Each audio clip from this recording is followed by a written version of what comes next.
atau Anda stres, atau Anda putus asa. Selama kita hidup, pasti ada masalah. Jangan menyerah, masalah boleh datang. Tetapi jangan biarkan masalah menghancurkan kehidupan Anda. Karena itu, saksikan New Life. Setiap hari Jumat jam 11 malam. Hanya di stasiun kesayangan kita. Hanya di Batam TV.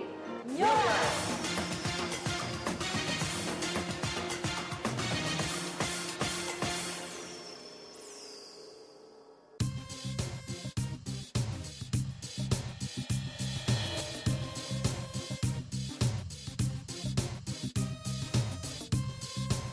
Batam TV, Jembatan Hati.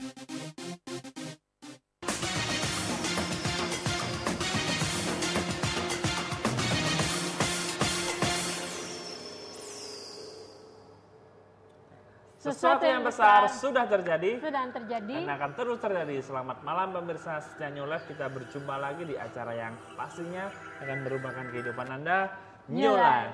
Gimana kabar pemirsa pada malam hari ini? Kami selalu yakin dan percaya kita selalu dalam keadaan yang Luar biasa, dahsyat, dan selalu mantap. Ya, sebagaimana siaran New Life pada malam Betul hari sekali pemirsa, siaran ini kami kemas secara langsung dari Batam TV. Pemirsa yang di rumah bisa berpartisipasi dengan kami, bisa bergabung dengan kami. Pemirsa yang sedang memiliki permasalahan apapun dalam kehidupan pemirsa, pemirsa bisa mengirimkan SMS ke kami di 0819 081 77 771. Ya, mungkin pada malam hari ini nih pemirsa memiliki masalah pekerjaan, masalah kesehatan, atau masalah keluarga, atau masalah apapun yang Anda rasa tidak ada jalan keluarnya. Bukan secara kebetulan pemirsa menyaksikan siaran ini, Anda bisa mengirimkan SMS menceritakan masalah Anda di 0819 081 77 771. Ya, pemirsa, pada malam hari ini kami mengangkat tema Mengapa Engkau Mengubur Mimpimu. Nah, kalau kita melihat orang-orang yang sukses di dunia ini, mereka dimulai dari mimpi-mimpi yang besar. Nah, apakah pemirsa juga memiliki mimpi yang besar? Ataupun pemirsa bingung, bagaimana saya bisa meraih mimpi-mimpi saya? Ya, tapi mimpi di sini bukan tidur ya. Nanti Ya. pemirsanya tidur semua bermimpi. Ya, Ya, atau mungkin pemirsa nggak punya mimpi sama sekali ya, Ya. atau nggak tahu apa yang harus dilakukan, nggak tahu apa yang harus dikerjakan, atau mungkin lagi galau nih karena nggak punya mimpi sama sekali. nah, karena pemirsa jangan lewatkan sedetik pun dari siaran ini, karena kebahagiaan Masa depan yang baik. dan pengharapan selalu ada untuk kita semua. Pemirsa, kita sudah kedatangan narasumber yang luar biasa. Kita sapa langsung narasumber kita pada malam hari ini. Selamat malam Pak Susilo. Malam Hengki. Malam. Selamat malam Ana. Salam. Selamat malam pemirsa di rumah. Dan selamat malam Bu Dita. Salaman dulu kita Bu. Biar mantap. Hari ini lembut suaranya. Selamat malam juga Bu Dita. Belum makan. Selamat malam semuanya. Malam. Saya gantian disapa Pak. Oh iya. Selamat malam Ana. Ya, selamat malam juga untuk pemirsa Batam TV yang selalu setia menyaksikan New Life dimanapun Anda berada. Ya. Gimana kabarnya? Tentu saja luar biasa, dahsyat, dan selalu mantap. Ya.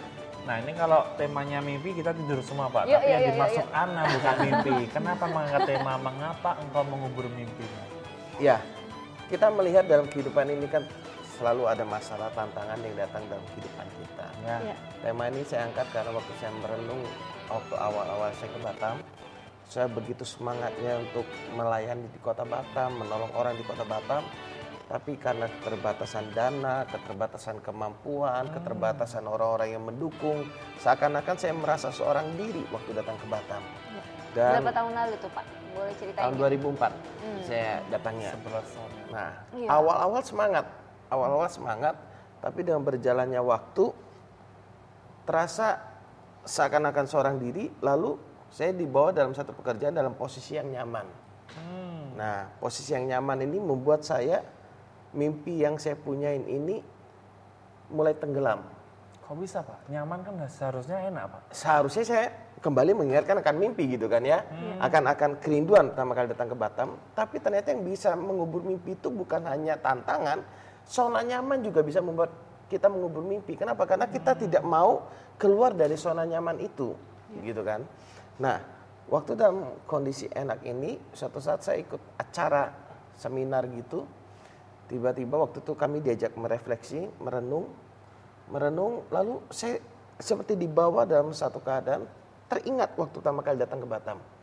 Dan ada suara bicara dalam hati saya, mengapa engkau mengubur mimpimu? Waktu itu pakai bahasa, mengapa engkau membunuh mimpimu? Mengapa engkau membiarkan keadaan membunuh mimpimu? Gitu kan? Karena waktu itu keadaan saya merasa seorang diri, tidak terlalu ada yang support. Mungkin ada teman tetap punya, tapi yang memiliki satu visi, yang memiliki satu mimpi, satu tujuan, itu yang saya rasakan waktu itu kurang ada saat itu. Dan saya berpikir tidak mungkin saya membawa perubahan apa-apa dan seterusnya. Nah, lewat acara seminar itu, suara itu berkata, mengapa engkau membunuh mimpimu? Mengapa engkau membiarkan keadaan membunuh mimpimu? Dan tiba-tiba saya menangis di sana dan saya sadar bahwa Tuhan mau saya ada di Batam dengan satu tujuan, gitu kan. Dan akhirnya setelah peristiwa itu, saya mengundurkan diri dari tempat kerjaan saya keluar dari zona nyaman saya memulai bagaimana membuat mimpi itu menjadi kenyataan. Salah satunya jadilah acara New Life ini, gitu kan. Nah, dari sana baru saya, setelah waktu saya berada di dalam mimpi, membuat mimpi menjadi kenyataan, dan mimpinya masih terus berkembang. Bukan berarti saya nggak punya mimpi lagi sekarang. Saya bahkan memiliki mimpi bahwa di setiap kota ada pelayanan seperti New Life dan seterusnya. Nah, dengan waktu saya berada di dalam jalur merealisasikan mimpi, baru saya menemukan arti hidup saya. Selama ini saya hidup nggak mati, Bu. Nggak. Karena walaupun mimpinya dikubur, orangnya masih hidup, gitu kan. Masih beraktivitas, berkeluarga, semua masih hidup. Cuman merasa hidup saya tidak maksimal. Hidup saya tidak berarti. Berarti dalam arti memberikan dampak pada orang lain sesuai dengan apa yang saya rindukan, gitu kan. Nah, begitu saya membuat keputusan untuk membuat mimpi menjadi kenyataan, di sanalah walaupun dalam keadaan banyak tantangan, banyak masalah, tapi saya mulai melihat arti hidup saya yang sesungguhnya, gitu ya. Kalau kita tidak berada dalam jalur membuat mimpi menjadi kenyataan, maka kita akan merasa hidup kita nih tidak berarti, tidak maksimal dan sebagainya. Dan saya melihat banyak orang-orang yang hidup ini cuma sekedar hidup. Seperti saya dulu, zona nyaman bisa membuat kita menjadi hidup sekedar hidup. Ya pokoknya kumpulin duit, ya sudah sekedar hidup saja. Atau bahkan tantangan bisa juga membuat kita juga mengubur mimpi kita. Ada dua penyebab yang membuat kita bisa menyubur, tantangan dan zona nyaman, gitu kan. Zona nyaman membuat kita tidak mau merealisasikan mimpi kita. Karena mimpi itu biasanya kan butuh perjuangan, butuh ketekunan, butuh pengorbanan, membuat mimpi itu terrealisasi. Ya, jadi makanya tema ini diangkat supaya jangan sampai kita ini hidup sekedar hidup. Biarlah hidup kita ini benar-benar kita menikmati hidup yang sesungguhnya seperti yang Tuhan mau dalam hidup kita, sehingga kita memberikan arti bagi banyak orang. Apapun profesi kita, Tuhan pasti punya tujuan masing-masing atas setiap kita. Ya. Jadi apakah masa lalu seseorang itu bisa mempengaruhi mimpi seseorang di masa depan seperti itu? Silakan, Bu.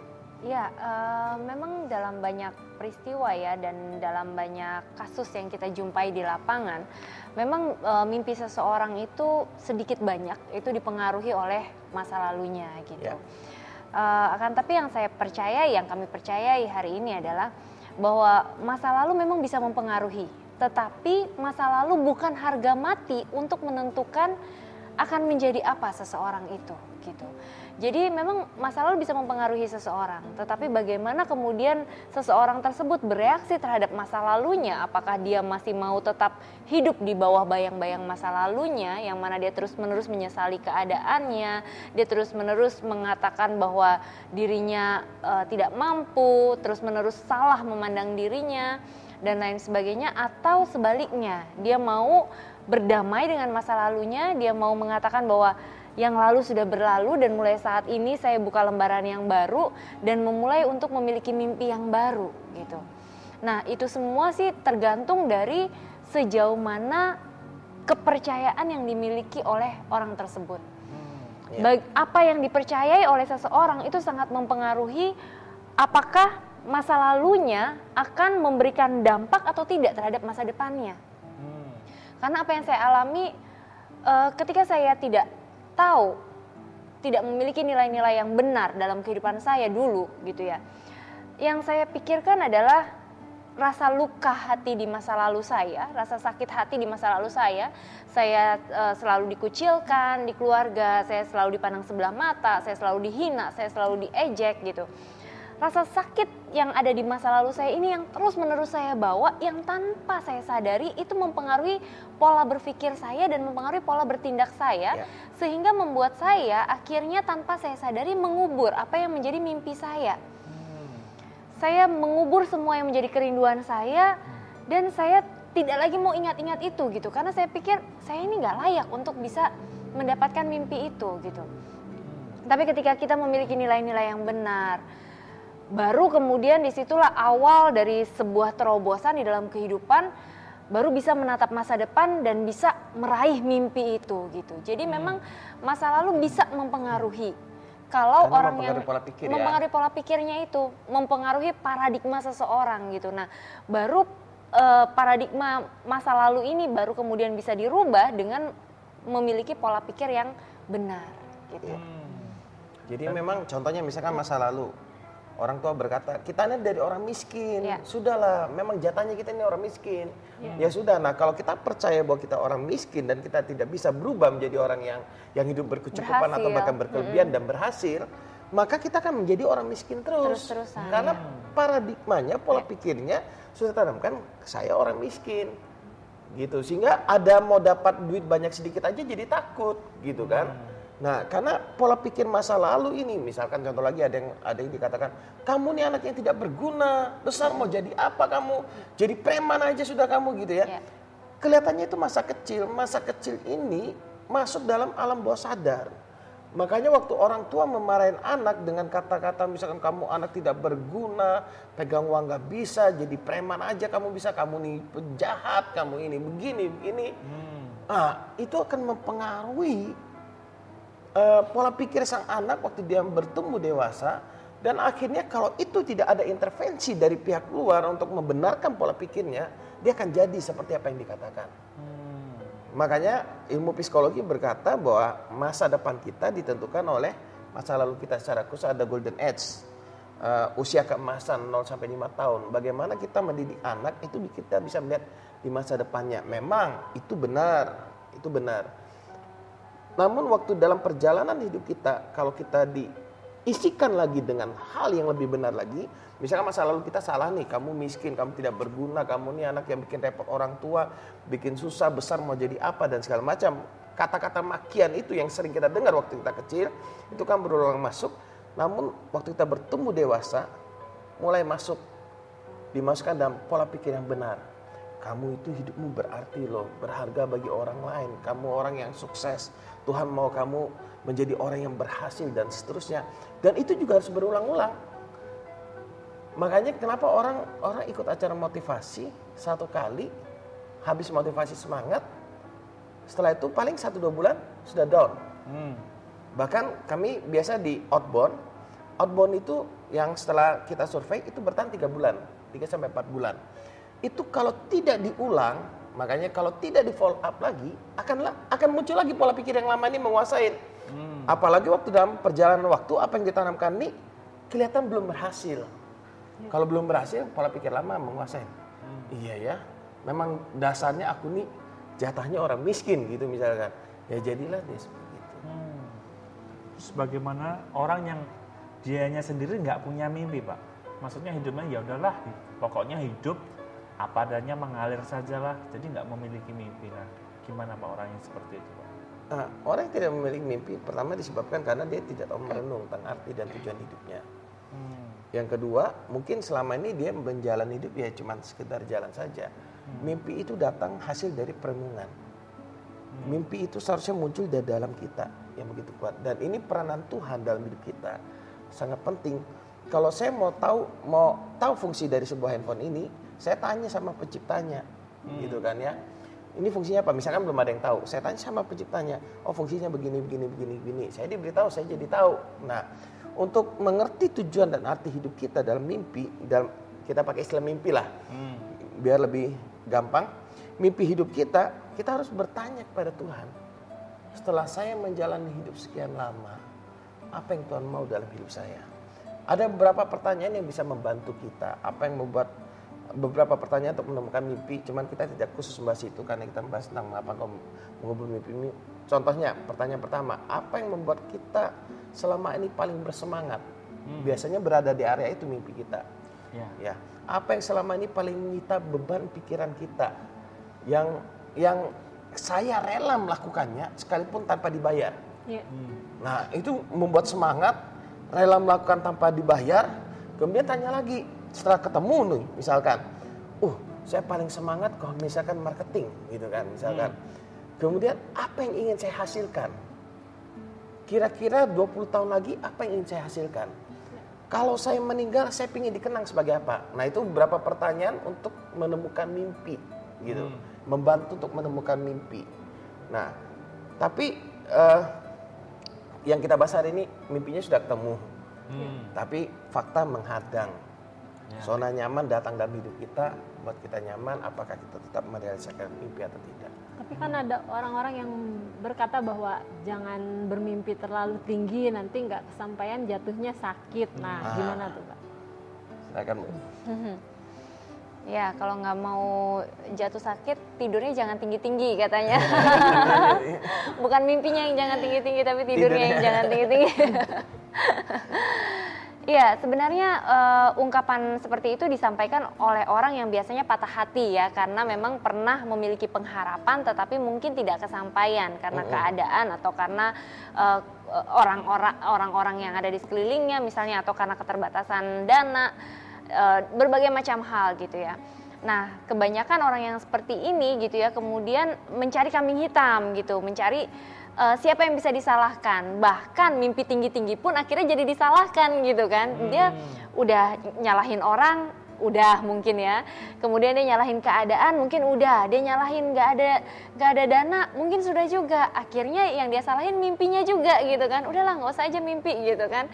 Nanti mimpi tinggi-tinggi juga sakit kalau jatuh gitu. Tapi ya. kalau mimpi beda sama menghayal kan ya? Sebenarnya sih yang kita di sini kita definisikan sebagai mimpi itu adalah harapan ya. Apa yang menjadi harapan, apa yang menjadi passion atau menjadi kerinduan kita, menjadi tujuan kita. Itu yang kita maksud sebagai mimpi. Kalau dari katanya harapan, passion, kerinduan, itu berarti sumbernya dari mana kira-kira? Dari dalam kita sendiri kan? Bukan mimpi itu diberikan oleh orang luar. Contohnya misalkan Bu Dita mama saya, dia bilang, oh aku mau kamu jadi dokter misalkan. Kalau saya nggak ada passion, nggak ada keinginan yang kuat dari dalam, itu nggak akan terjadi. Nah makanya kenapa orang yang tadi berkata jangan mimpi tinggi-tinggi nanti jatuh, karena kebanyakan orang yang menaruh mimpinya tinggi-tinggi itu cuma sekedar di logika keinginannya saja. Oh saya pingin jadi seperti dia lah, enaknya punya kekayaan 1 miliar misalkan. Oh tahun ini 1 miliar, ikut acara motivasi, iya tahun ini 1 miliar, Anda pasti bisa, Anda pasti bisa. Anda pasang target 1 miliar, ternyata tidak dapat di tahun ini. Nah kenapa? Karena itu dari faktor luar. Tapi kalau dari faktor dalam itu meyakinkan, dan itu dorongan tuh, apalagi kalau kita berdoa, kita merenung dan itu begitu kuat, bahasa kasarnya kita rela mati di dalam jalur mimpi kita. Kita rela mati dalam arti begini, apapun yang terjadi, aku akan berusaha mimpi ini menjadi kenyataan. Sekalipun mimpi ini tidak sesempurna yang aku mimpikan, dan aku mati di sana, aku rela. Nah kalau sudah begitu, wah itu akan menjadi passion yang sangat kuat sekali. Ya, dan saya percaya satu hal begini, setiap kita diciptakan oleh Tuhan itu pasti ada tujuan tertentu. Betul. Jadi setiap manusia diciptakan oleh Tuhan dengan berbagai macam keunikan ya. Tidak ada satu orang pun dari miliaran manusia di dunia ini yang seluruhnya identik sama. Bahkan kembar identik pun itu pasti ada perbedaan. Entah itu dari sidik jarinya, entah itu kalau diperhatikan detail sebagaimana. Semuanya tidak ada satupun yang identik, yang betul-betul sama persis. Nah dari situ kita bisa melihat ya bahwa kalau Tuhan menciptakan manusia sebegitu uniknya gitu, dari sisi penampilan luar aja semuanya sudah bisa dilihat dengan berbagai macam keunikan. Nah sebenarnya di dalam diri manusia itu sendiri itu juga sudah ada satu tujuan unik yang sudah Tuhan sediakan untuk orang yang bersangkutan. Dan tujuan unik itu tidak ada satu orang pun yang bisa menggantikannya gitu loh. Misalnya saya diberikan kerinduan sama Tuhan gitu ya, diberikan keunikan, diberikan semacam talenta atau bakat untuk mengajar misalnya. Tidak ada seorang pun yang mengajar dengan cara yang seperti saya mengajar gitu. Mungkin ada orang yang mirip, tapi tidak ada yang bisa melakukan sama persis seperti yang saya lakukan. Itulah artinya setiap manusia itu punya satu keunikan gitu. Nah keunikan ini kemudian nantinya akan kelihatan dari mana? Dari passion itu, dari kerinduan gitu. Dari mana kita bisa tahu apa sih yang menjadi mimpi kita, apa sih yang menjadi kerinduan kita? Itu bisa dilihat dari apa yang benar-benar kita inginkan. Makanya tadi Pak Susilo bilang sampai rela melakukannya, bahkan sampai mati pun untuk meraih itu pun mau gitu loh. Nah disitulah kita baru bisa melihat dan bisa merasakan bahwa oh ternyata orang itu diciptakan hidup di dunia ini tujuannya untuk itu, gitu loh. Sama seperti handphone ini diciptakan untuk sebagai alat komunikasi. Setiap manusia punya tujuan yang unik, punya tujuan yang mulia, punya tujuan yang khusus. Artinya hanya orang itu saja yang punya gitu, dan itu tidak bisa digantikan oleh siapapun. Dan itu cara melihatnya adalah lihat apa yang paling ingin kita lakukan gitu loh. Bukan paling ingin kita capai ya. Orang seringkali mengatakan bahwa saya ingin dapat uang banyak gitu loh. Padahal sebenarnya uang itu bukan tujuan akhir. Betul. Uang itu bukan tujuan kenapa manusia diciptakan. Bukan, terlalu rendah kalau menurut saya, terlalu sederhana kalau menurut saya. Kalau kita mengatakan bahwa kita hidup ini hanya untuk uang. Namun begitu banyak orang yang matanya hanya tertuju pada uang dan uang saja gitu loh.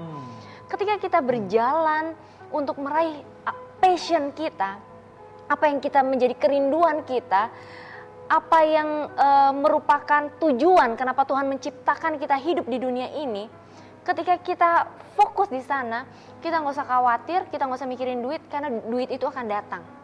Karena uang itu hanya sarana sebenarnya. Ya, uang mungkin, itu bukan tujuan. Mungkin Anda berkata, sekedar teori, gitu kan?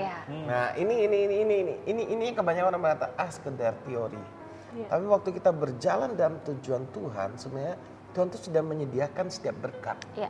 Setiap apapun yang kita butuhkan. Nah masalahnya yang sering kali terjadi adalah kita tidak berjalan dengan tujuan Tuhan, dengan kekuatan dari Tuhan, tapi kita berjalan dengan ambisi dan nafsu kita.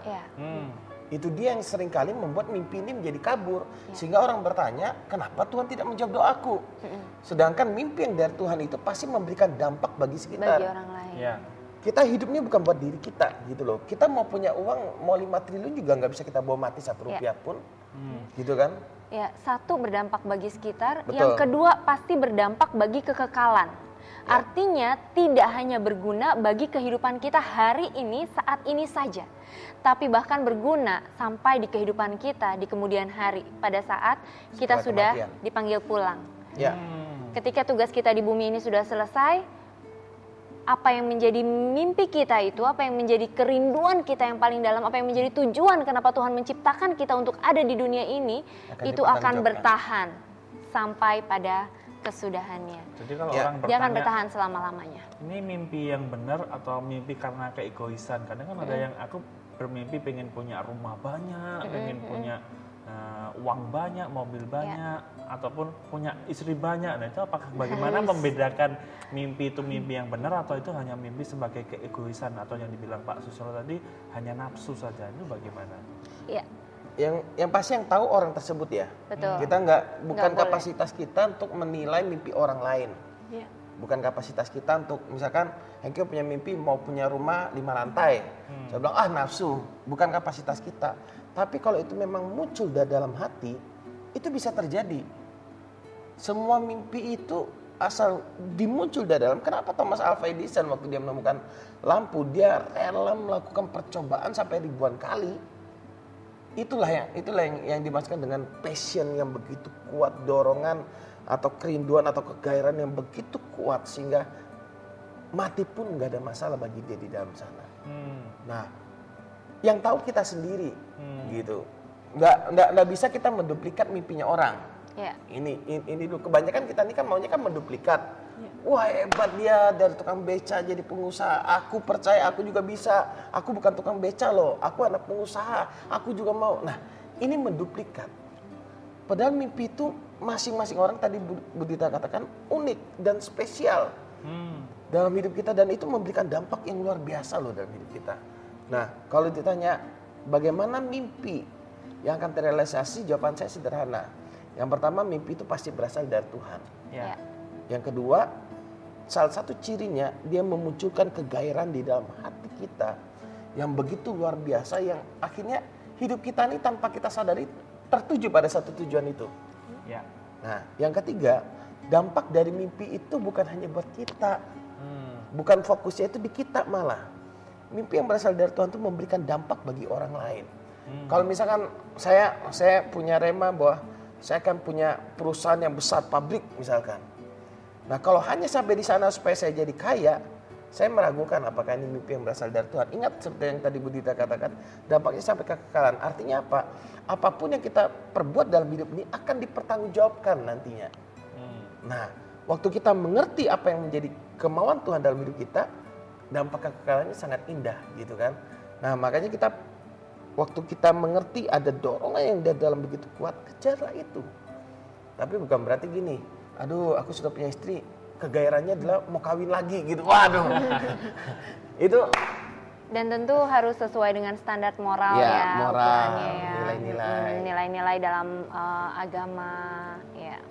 Jadi kalau misalnya membuat mimpi dan cara korupsi ya jelas jalurnya beda itu. Ya, aku mimpi pengen punya rumah 10 misalnya. Karena aku mimpi pengen punya rumah 10, jadi aku menghalalkan berbagai macam cara. Yang penting mimpiku tercapai. Itu tentu nggak benar juga ya. Ya bukan itu yang kami maksud ya.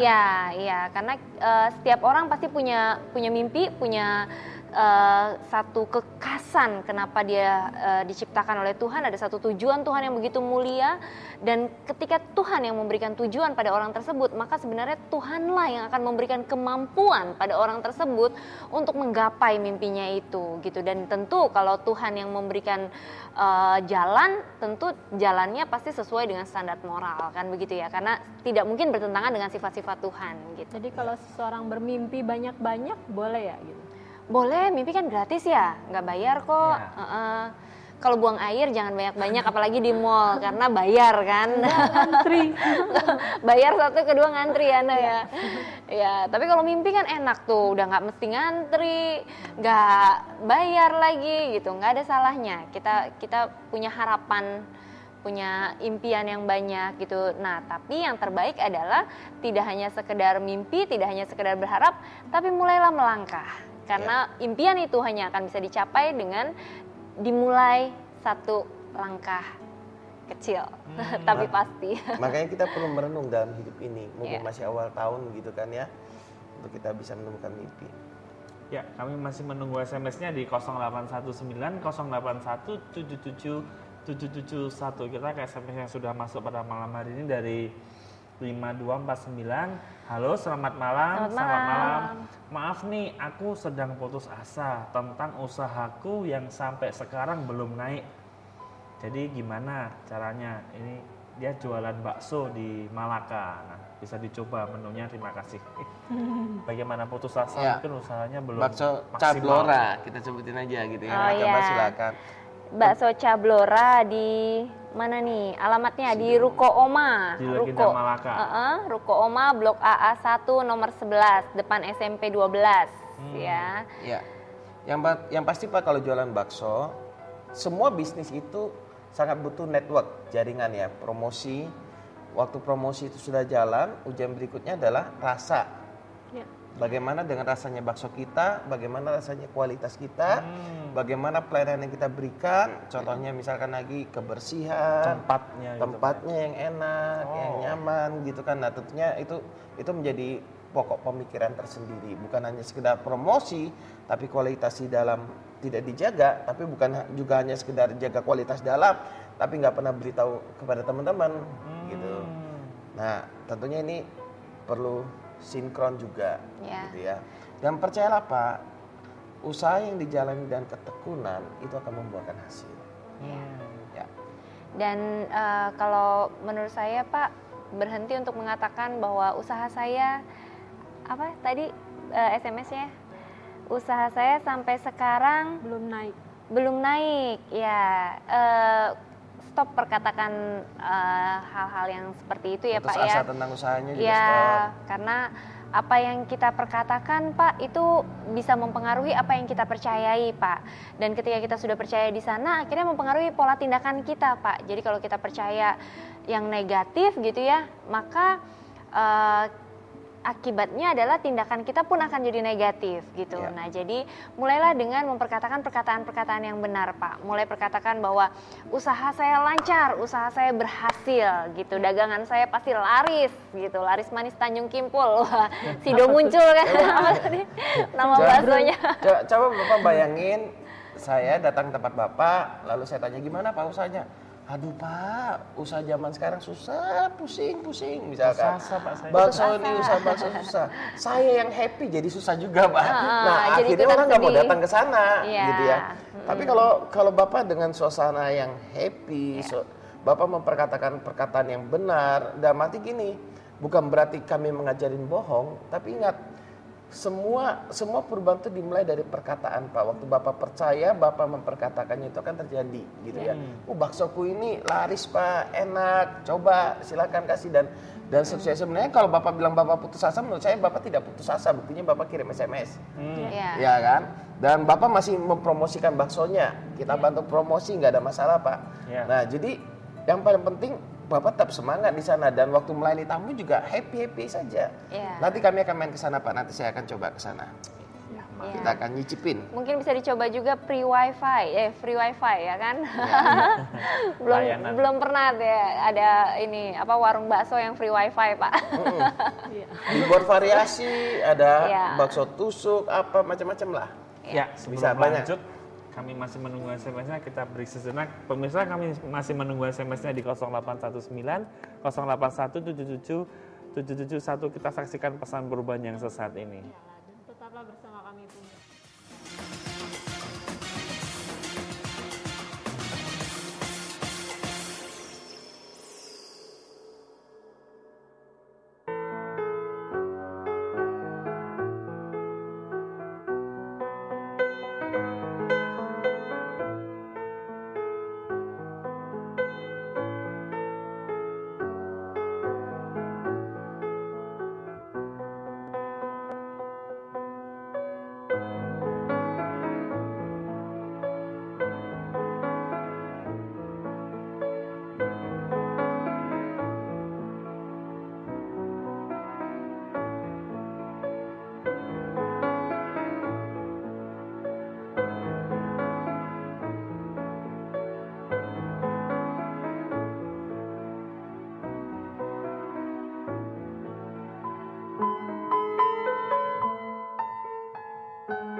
Mau rumah atau kantor Anda cantik, nyaman, modern, dan terkini? Solusinya ada pada kami.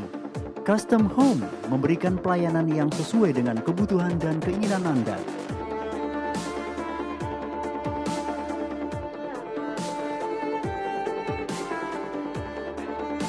Info lebih lanjut, hubungi kami.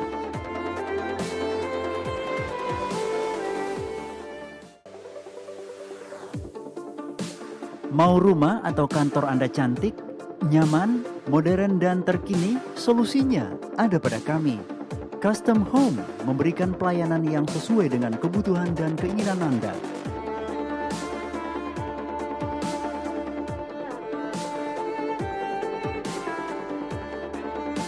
Info lebih lanjut, hubungi kami.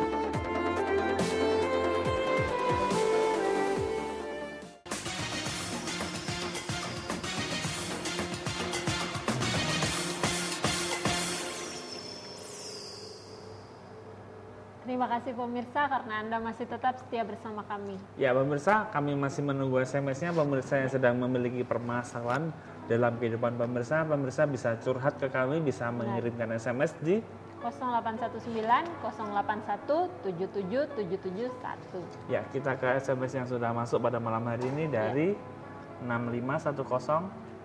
Shalom New Life, Ya, saya salam. bermimpi jadi guru tapi saya cuma tamatan SD. Apa bisa saya menjadi guru walaupun cuma tamatan SD? Terima kasih.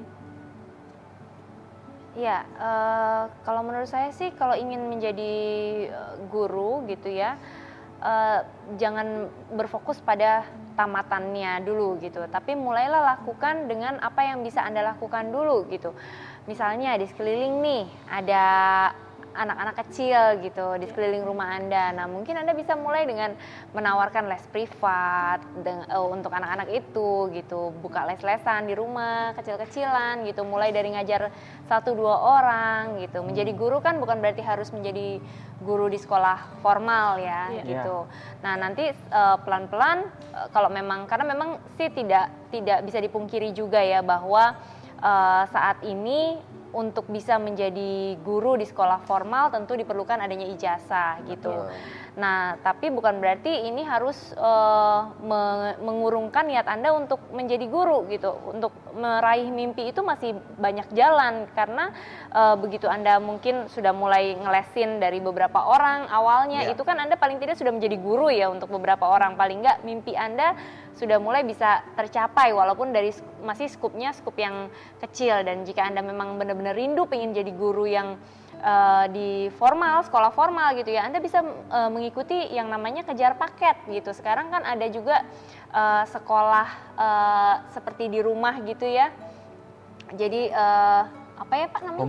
Homeschooling ya. Jadi Anda bisa pergi ke homeschooling, di sana ada kejar paket gitu untuk Anda bisa ke SMP dan kemudian lanjut ke SMA, dan Anda juga bisa kuliah untuk mengambil akta 4 ya untuk sekolah keguruan gitu. Jadi bisa, itu sangat bisa, dan Anda bisa mulai melangkah dari melakukan hal sederhana dulu yang paling mungkin Anda bisa lakukan dengan mencari orang-orang di sekeliling Anda dulu gitu yang bisa Anda ajar. Ya.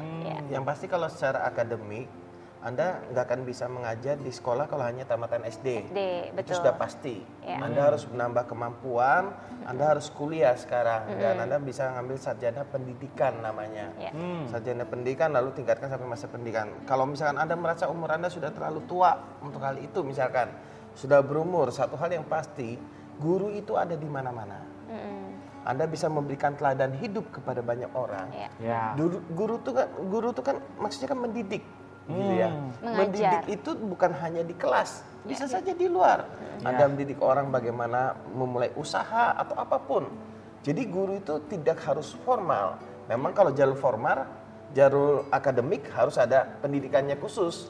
Dan mungkin dong saya SD ngajar orang untuk pelajaran SMP, saya sendiri nggak tahu ilmunya gimana saya mau ngajar gitu kan. Itu jelas. Makanya cuman Anda bisa jadi guru dari area kehidupan yang lain dengan pengalaman, dengan apa nilai-nilai yang Anda punya. Namun mungkin kalau boleh saya tambahkan, jangan pernah merasa terlalu tua untuk belajar. Ya, karena belajar itu tidak mengenal batas waktu sampai kapanpun. Bahkan saya pernah dengar ada orang yang usia 100 tahun yang awalnya dia nggak bisa membaca dan nggak bisa menulis gitu ya. Tapi di usia 100 tahun dia akhirnya belajar bagaimana untuk membaca dan menulis, dan pada akhirnya di hampir penghujung usianya dia akhirnya dia bisa membangun universitas di luar sana. Jadi jangan merasa Anda sudah berumur terus itu menjadi pembatas bagi Anda untuk meraih mimpi Anda. Malah bisa saja Anda lulusan SD jadi yang membuka sekolah. Kenapa tidak? Kenapa tidak? Gitu kan, tergantung visi, kerinduan atau mimpi yang Tuhan berikan dalam hidup Anda. Betul. Dan mungkin supaya lebih jelasnya ya, mungkin karena kita kan kalau berbicara di TV ini kan agak terbatas ya, dan nggak bisa sampai terlalu detail. Mungkin kalau Anda masih ingin bertanya lebih lanjut gitu, Saya sih sangat percaya bahwa bukan secara kebetulan Anda menyaksikan acara ini, karena memang acara ini ada untuk Anda. Jadi kalau Anda memang ingin ketemu sama tim New Life gitu untuk berbincang-bincang lebih lanjut gitu tentang bagaimana sih cara meraih mimpi Anda gitu, Anda bisa menghubungi langsung ke nomor ini sesudah acara ini berakhir. Ya. Kita ke SMS yang selanjutnya dari 1404. Shalom. Saya seorang pemabuk. Saya bermimpi jadi orang yang takut akan Tuhan dan berbagai cara belum bisa saya lakukan. Saya mau tanya langkah apa yang harus saya lakukan? Terima kasih. Ya, buat yang kirim SMS begini. Detik ini pun Anda sudah bisa menjadi orang yang takut akan Tuhan, karena takut akan Tuhan itu adalah sebuah keputusan, bukan hanya sekedar perasaan. Nah, kalau misalnya Anda berkata Anda adalah seorang pemabuk dan itu menjadi penghalang Anda datang pada Tuhan, saya rasa itu kepercayaan yang salah. Justru Tuhan datang untuk mencari orang yang berdosa, gitu ya. Justru karena Anda dikasihi Tuhan, Tuhan datang untuk mencari Anda. Fokuskan hati Anda kepada Tuhan. Jangan fokus berjuang untuk lepas dari mabuk ini. Kenapa? Karena waktu Anda fokus pada mabuk, Anda adalah seorang pemabuk, maka Anda akan teringat minuman terus, gitu ya. Minuman keras terus yang Anda ingat, gitu ya. Tapi kalau Anda fokuskan arah mata Anda kepada Tuhan, maka yang Anda ingat adalah Anda hidup benar, Anda bekerja dan seterusnya, gitu ya. Maka otomatis minuman keras ini tidak muncul dalam pikiran Anda, mengalihkan fokus saja ini sebenarnya ini kepada Tuhan, maka akan terjadi keyakinan iman Anda bahwa Anda sudah menjadi orang yang takut akan Tuhan, itu akan sangat menentukan reaksi Anda.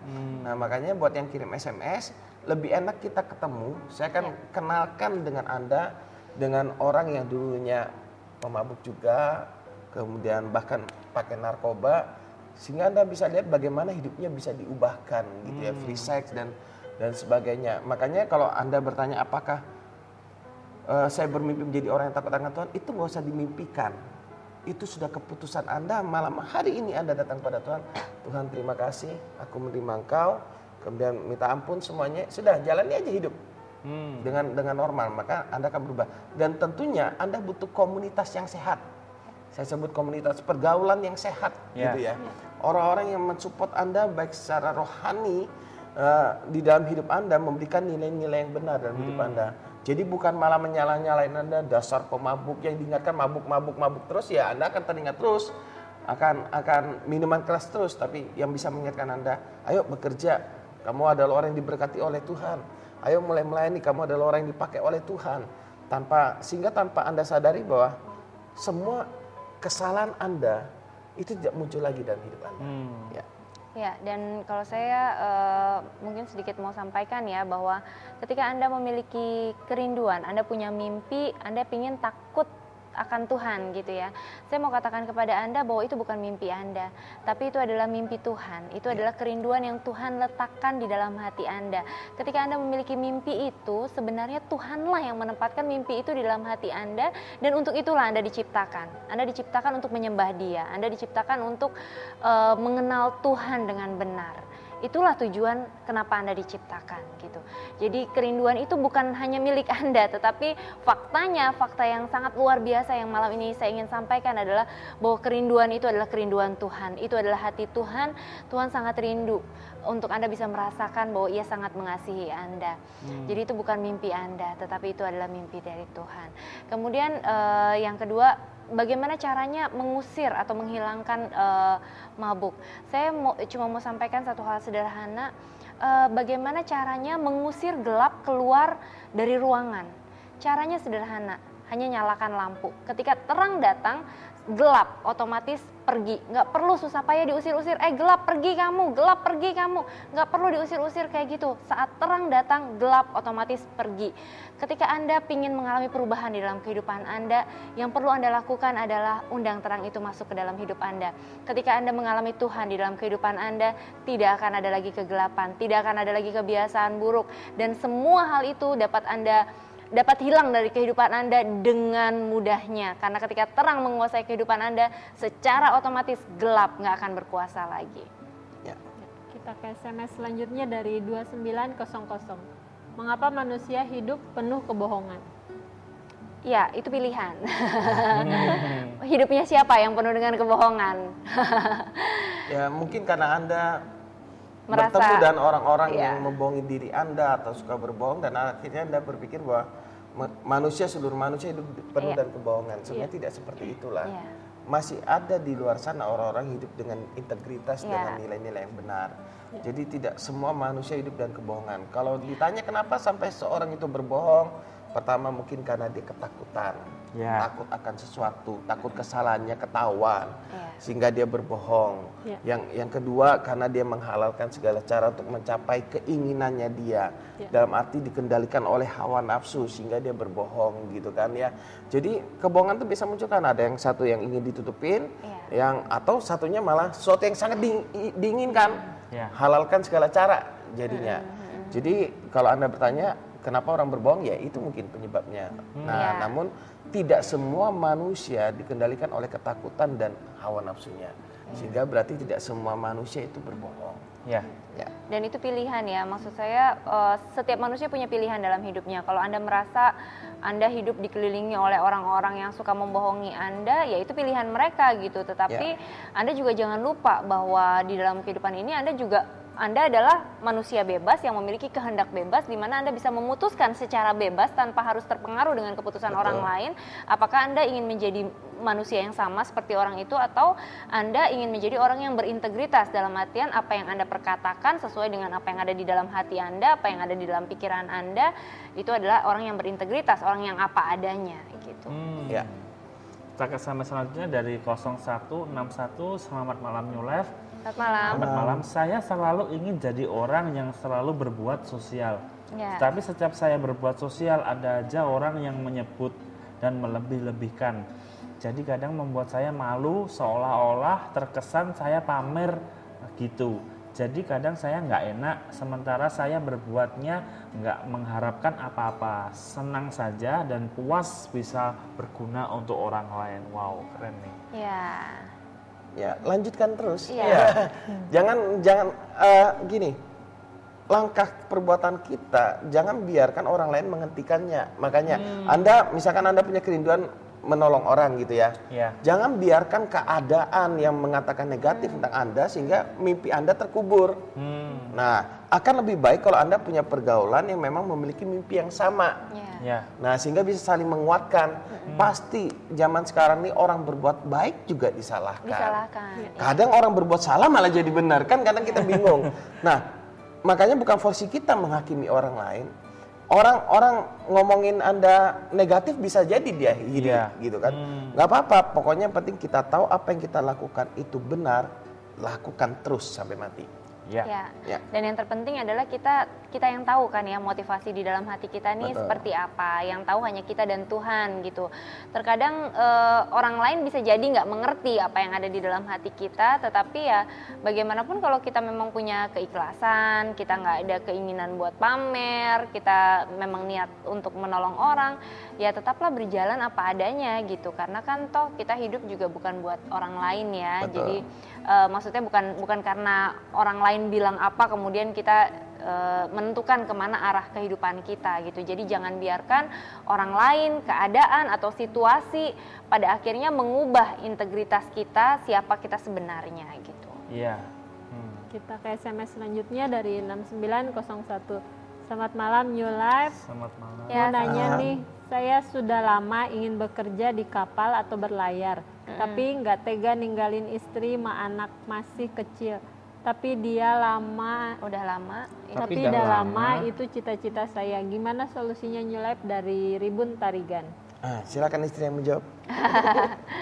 Ya Pak, tentunya memang sih kita punya keinginan ya Pak ya, tetapi keinginan juga kita harus melihat kondisi ya Pak, bagaimana kondisi di sekitar kita dan kita harus tahu mana yang prioritas, mana yang di bawah itu gitu, mana yang benar-benar top priority, mana yang di bawah itu gitu. Kalau saya sih sangat percaya bahwa dalam kehidupan kita ini yang paling pertama itu adalah Tuhan ya tentu saja. Yang paling penting adalah Bapak tahu dulu Pak, tujuan Tuhan menciptakan Bapak di dunia ini untuk apa gitu loh. Kemudian apakah memang benar-benar kerinduan yang Bapak miliki itu benar-benar itu maunya Tuhan gitu. Nah, yang kedua Pak, kalau menurut saya yang prioritasnya itu adalah keluarga gitu. Jadi dan yang ketiga baru ya memang kalau Bapak mau mencari pekerjaan begitu ya. Nah, tetapi jangan sampai pada saat Bapak mencari pekerjaan kemudian keluarga menjadi korban gitu. Nah, itu juga yang perlu Bapak pertimbangkan, Pak. Ya, Pak, mungkin Bapak bisa diskusi sama istri. Ya. Saya pribadi tidak menyarankan pasangan suami istri itu satu di Jauhan kapal, satu di dalam jangka waktu yang lama ya. dalam jangka waktu lama. Nah, Bapak mungkin bisa cari info. Ada orang yang bekerja di kapal tuh mungkin 6 hari di kapal, 6 hari di darat, mungkin dalam waktu 1 minggu masih oke. Tapi kalau sampai 6 bulan, setahun, saya pribadi tidak merekomendasikan. Namun itu keputusan dari keluarga masing-masing. Ya, betul. Iya. Ada yang begitu kan memutuskan 6 bulan enggak apa-apa lah, yang penting pulang bawa duit banyak misalkan. Nah, itu keputusan masing-masing gitu kan. Nanti kan pulangnya kan liburnya kan 2 bulan misalkan Iya. gitu. Ya keputusan keluarga masing-masing. Cuman kalau saya pribadi dan kita New Life kebanyakan tidak ada yang mau jauh berpisah suami istri itu sampai berlama-lama gitu ya. Karena bagaimanapun cinta itu harus dibina terus ya, dipupuk. Ya. Kita akan sampai selanjutnya dari 2653. Selamat malam New Life. Selamat malam. Saya Tata di Batu Ampar. Saya seorang mahasiswi Akper. Saya mau minta solusi, bantu saya. Nah, saya berpacaran dengan suami orang, tetapi saat ini saya mau menjauh dan melupakan dia, tapi dia selalu hadir sampai saya mau bunuh diri karena saya bodoh dan merasa bersalah banget. Silakan Bu. Iya, saya rasa sih mungkin kalau yang paling baik sih kita ketemu aja ya, karena memang Iya. Penjelasannya mungkin agak perlu lebih pribadi dan lebih terinci gitu ya. Jadi alangkah baiknya kalau Tata bersedia, kita ambil waktu untuk ketemu Tata, jadi kita bisa bertatap muka langsung, dan Tata nggak usah khawatir, semua layanan yang New Life berikan semuanya diberikan secara gratis, cuma-cuma, dan juga rahasia itu pasti dijamin gitu ya. Ya. Untuk jawaban singkat, Tak, saya ngerti apa yang Anda rasakan. Ya. Di satu sisi mungkin sudah terjalin cinta, Ya. mungkin ya. Di satu sisi lain dia suami orang. Nah, memang keputusan yang Anda buat itu akan menentukan nanti ke depannya. Kalau saya pribadi berpandang begini, kalau dia suami orang lalu ada hubungan dengan Anda, berarti dia bukan suami yang bertanggung jawab. Iya. Anda lihat dari sisi sana dulu. Kalau dia bukan laki-laki yang bertanggung jawab, bagaimana nanti dengan Anda itu bisa menjamin bahwa dia bertanggung jawab? Memang pasti kalau laki-laki akan berkata, aku akan bertanggung jawab. Iya. Itu pasti rayuan mautnya di sana. Aku akan buktikan begini.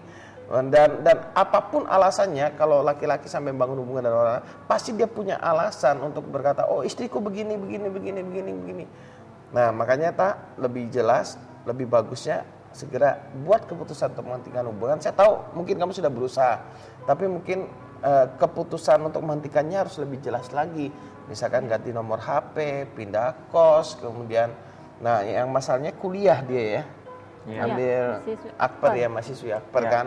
Nah itu yang Anda buat gimana caranya supaya mengurangi interaksi. Namun atau memperjelas kita sudah nggak ada hubungan apa-apa. Hubungan kita cuma sekedar teman. Sudah ya Pak, Bapak kembali ke istri Bapak. Saya minta maaf kalau kita sudah sempat ada hubungan cinta, misalkan gitu. Nah itu harus perjelas dengan laki-laki itu, gitu. Nah untuk lebih detail lebih enak ketemu seperti yang kita bilang. Dan mungkin satu hal juga ya Tata, saya mau sampaikan kepada Anda bahwa Anda itu terlalu berharga. Karena Anda sangat-sangat berharga, sangat sayang banget kalau Anda akhirnya merelakan diri Anda untuk sampai ke suami orang gitu. Anda berhak untuk mendapatkan pasangan hidup yang terbaik di dalam kehidupan Anda, pasangan hidup yang benar-benar mengasihi Anda sebagai satu-satunya wanita yang spesial gitu ya dalam kehidupannya, pasangan hidup yang memang benar-benar Tuhan ciptakan untuk mendampingi Anda sepanjang kehidupan Anda gitu. Pasangan hidup yang tidak hanya baik, tetapi yang terbaik karena pasangan hidup itu dari Tuhan gitu. Jadi jangan pernah mengkerdilkan diri Anda gitu dengan mengatakan bahwa aku nggak mungkin bisa mendapatkan yang lebih baik lagi dari dia. Bagaimana mungkin aku bisa mendapatkan yang lebih baik gitu? Orang ini sudah baik dan lain sebagainya. Saya melihat di dalam kehidupan ini satu-satunya penghalang untuk orang bisa mendapatkan hal yang terbaik di dalam kehidupannya adalah karena dia tidak mau melepaskan hal yang dia anggap baik. Padahal hal yang dianggap baik belum tentu itu yang terbaik. Dan Tuhan sangat-sangat rindu untuk memberikan tidak hanya orang yang baik buat Anda, tetapi orang yang terbaik, orang yang benar-benar sesuai dan pas, cocok buat Anda. Jadi sayang kalau Anda apalagi sampai mau mengakhiri hidup ya hanya karena ini, aduh sayang banget, kamu terlalu berharga. Ya, mari bergabung bersama keluarga New Life. Ya. Kita ke SMS selanjutnya dari 3255. Malam Pak, saya Andi dari Nagoya. Saya mau tanya, kenapa Tuhan memberikan nyawa terhadap kita dan membiarkan kita tetap hidup? Nah, pertanyaan ini pertanyaan yang sama seperti yang saya pernah tanyakan beberapa tahun yang lalu di dalam sebuah lemari sambil terisak-isak nangis gitu. Jadi silahkan dijawab. Pertanyaannya persis sama. Tuhan, kenapa Engkau menciptakan aku? Dan sampai sekarang masih hidup. Masih bingung nggak sampai sekarang? Ya dulu saya pernah marah sama Tuhan. Tuhan ngapain sih Tuhan ngasih saya nyawa? Ngapain sih Tuhan biarin saya hidup kalau hidup saya toh cuman seperti ini? Cuma untuk menderita ya? Untuk menderita gitu ya. Tapi saya cuma mau bilang sama Andi, Tuhan mempunyai tujuan yang sangat spesial untuk Anda. Tuhan mempunyai tujuan yang mulia, yang berharga. Saya mau katakan bahwa Anda itu adalah ciptaan Tuhan yang diciptakan secara spesial. Anda bukan buatan pabrik, bukan mass production yang diciptakan dengan cetakan gitu, blep semuanya jadi gitu ya. Enggak. Anda adalah diciptakan sebagai ciptaan Tuhan. Kata ciptaan di sini itu adalah buatan tangan Tuhan. Jadi kalau Anda bayangin di mall-mall gitu ya, Anda lihat yang namanya batik tulis buatan tangan itu harganya pasti lebih mahal daripada batik cetakan gitu ya. Nah, saya mau katakan kepada Anda itu bukan buatan pabrik, bukan buatan yang murahan yang dibuat untuk cetakan massal, bukan. Anda dibuat secara spesial, secara khusus. Tuhan dengan tangan Tuhan dia membentuk Anda. Dan kalau Tuhan menciptakan Anda begitu spesialnya, nggak mungkin Tuhan cuman buat Anda cuman untuk ya udahlah yang penting kamu ada aja di dalam dunia, itu nggak mungkin banget. Tuhan menciptakan Anda karena dia punya tujuan yang mulia, yang berharga selama Anda hidup di dunia ini. Kalau Anda masih bingung tujuan saya apa, mau ngapain dong saya gitu ya. Bukan saya secara kebetulan Anda menyaksikan acara ini. Karena memang kami ada untuk Anda. Kalau Anda mau, Anda bersedia, yuk kita atur waktu, kita ketemu. Mungkin besok kita bisa atur gitu ya untuk kita bisa ngobrol lebih jauh lagi gitu. Kalau Andi mungkin lebih baik ngobrol sama Pak Susilo gitu ya. Ya, SMS terakhir secara cepat dari 4849. Selamat malam New Life, saya Doni di Batam Center. Bagaimana caranya untuk memupuk rasa percaya diri kita untuk mewujudkan mimpi saya menjadi orang yang sukses, tapi terkendala dengan kondisi saya yang cacat? Bagaimana solusinya? Sekian, terima kasih dari Doni. Oke, saya jawab secara singkat buat Doni begini. Banyak orang punya anggota tubuh lengkap, sempurna, tapi mentalnya cacat. Orang begini juga nggak akan sukses. Jadi kesuksesan itu dimulai dari dalam hati. Keterbatasan fisik tidak menjadi kendala untuk kita bisa meraih kesuksesan. Kenapa? Karena Tuhan mau kita sukses, ya kita pasti sukses. Kalau kita mau percaya, kita pasti sukses. Karena ada kendala, mungkin ada kekurangan, mungkin di kaki atau di mana gitu ya. Keterbatasan kita bukan berarti itu menghancurkan kesuksesan kita. Banyak sekali tokoh-tokoh yang cacat tapi mereka mengalami kesuksesan. Saya rasa Anda bisa browsing di internet, pakai aja search apa cacat tapi sukses atau apalah, Anda bisa mencari. Dan bahkan banyak orang-orang cacat yang malah menginspirasi, yang malah membuat kita yang memiliki anggota tubuh lengkap matanya jadi terbuka. Yang jadi kemudian menyadari bahwa ternyata di balik mungkin tubuh kita yang kelihatannya sempurna dari luar, ada kecacatan di dalam batin kita mungkin yang tidak terlihat begitu. Ya, sayang sekali waktu juga memisahkan. Mungkin ada yang mau disampaikan Bapak Ya, Mesa? saya cuma mau sampaikan satu hal, bahwa rancangan yang ada pada Tuhan tentang hidup kita bukan rancangan kecelakaan, tetapi rancangan yang penuh dengan damai sejahtera untuk memberikan kepada kita hari depan yang penuh dengan harapan. Ya, dari Pak Susilo? Saya cuma ingin berkata bahwa Tuhan ingin kita semua sukses. Ya. Tidak ada Tuhan menginginkan kita gagal. Dia ingin kita sukses. Percaya itu dan biarkan kesuksesan itu terjadi dalam hidup kita. Ya, terima kasih buat Ibu Dita dan Pak Susilo pada malam hari ini. Kami juga mengucapkan terima kasih kepada pemirsa yang setia menyaksikan siaran ini. Namun kami mohon maaf karena tidak semua SMS kami bacakan berhubung keterbatasan waktu. Bila pemirsa masih tetap ingin mendapat jawaban secara langsung dari narasumber kami, Anda tetap dapat menghubungi di nomor yang sama di 0819 081 77771. Ya pemirsa, kami mohon maaf mungkin selama kami siaran ada sikap kami ataupun tutur kata kami yang kurang berkenan. Tujuan dari acara ini supaya kehidupan kita menjadi lebih baik dan lebih bermakna. Pemirsa bisa menyaksikan video kami Jumat kemarin dengan tema yang luar biasa juga. Pemirsa bisa bergabung, bisa melihat di Facebook ataupun di YouTube dengan nama New Life spasi Batam TV. Ya, terima kasih banyak pemirsa. Saksikan terus siaran New Life setiap hari Jumat Pukul 11 malam hanya di stasiun TV kesayangan kita semua. hanya di Batam TV. New Life.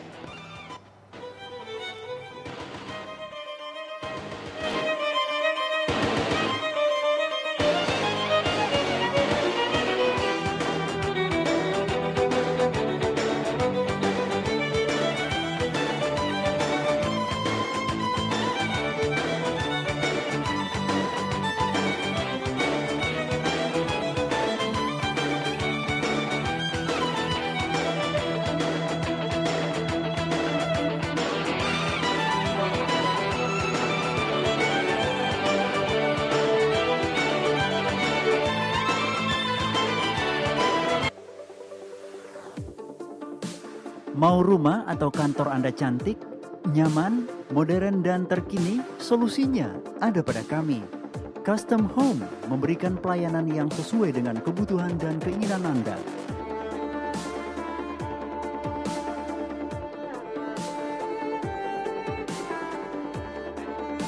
Info lebih lanjut hubungi kami.